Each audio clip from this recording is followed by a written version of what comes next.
Hello everyone, it's Daryl, and I'm underneath the hood of a car again. This time it's the 07 Navigator, which is the same as a 07 Expedition. And on the way back from Grand Rapids on Saturday, I developed a terrible squealing noise from the engine. And to diagnose the problem, to make it easier, I removed the air intake assembly and the front splash pan trim panel here, which you can see those parts laying down there. And to diagnose and isolate the problem, I removed the serpentine belt, started the engine up, and the noise was gone. So we found out it's the AC compressor, because we can see down here, I can't show it to you because it's not a clear view, but the front clutch mechanism on the AC compressor right down there is starting to actually come apart. And when you tried to turn it, you could barely move it with your hand. So that's isolated the problem. I don't want to spend money on new AC compressor right now. They're really expensive to buy locally. I'll probably buy one online closer to springtime and replace it then. And my most popular video has been showing you how to replace the serpentine belt and bypass the air conditioning system on the 03 down to 97 F150s and the 5.4 or 4.6 engines. Well, the same thing works on this, except we have to reroute it a little bit different way and change a pulley. So on this one here, this pulley right here, this, if you're standing on the right side idler pulley, which is on your left side if you're standing at the front of the engine looking at it, and what we did is let's see if we can get a good view. We replaced that pulley there with one that's a hair smaller.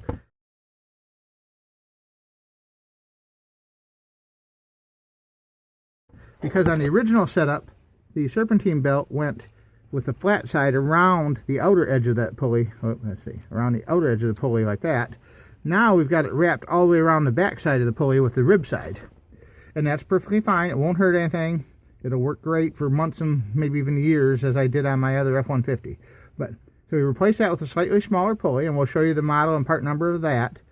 And then we had just skipped, once we get around the tensioner down there, we skipped the part of the loop that goes down to the air conditioning compressor. Round the flywheel, back up over the water pump, and the driver's side portion of the system is all laid out the same as original. And this works perfectly well. And we're going to show you a diagram here where you can see the original belt routing diagram. This diagram shows the new routing in red. Just a couple quick tips for removal and installation. At the starting and ending point, the easiest point to access the belt and remove it is between numbers 8 and 9 here. Pinch it tight and push it through. Then wrap it around the crankshaft pulley first.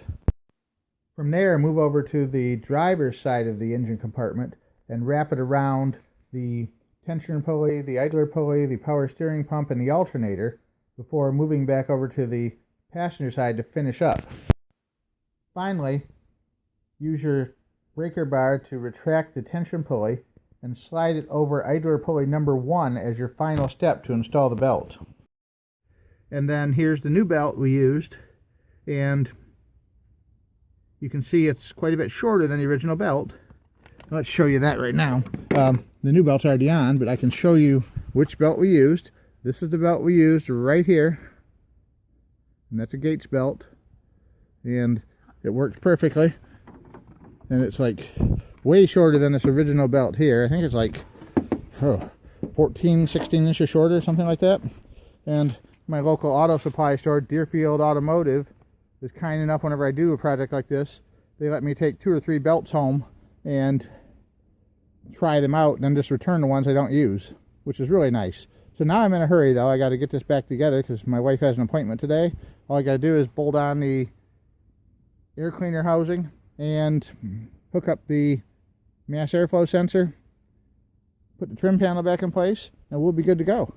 You could do this yourself, save a ton of money, and get back on the road in an hour or less, instead of 2 or 3 hours tinkering with the AC compressor when it's cold out or inconvenient. Alright, here's the belt size that we used one more time to replace the old one with. Make sure you save this part number in case you happen to need to change the belt down the road in the future before you get a chance to replace the AC compressor.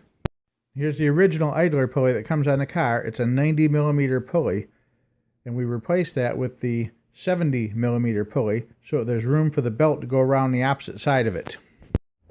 Thanks for watching. I really hope you enjoy these hack videos, or these let's say trick videos on how to make things work in a pinch, because I really like doing them, showing you how to save some money and do it yourself.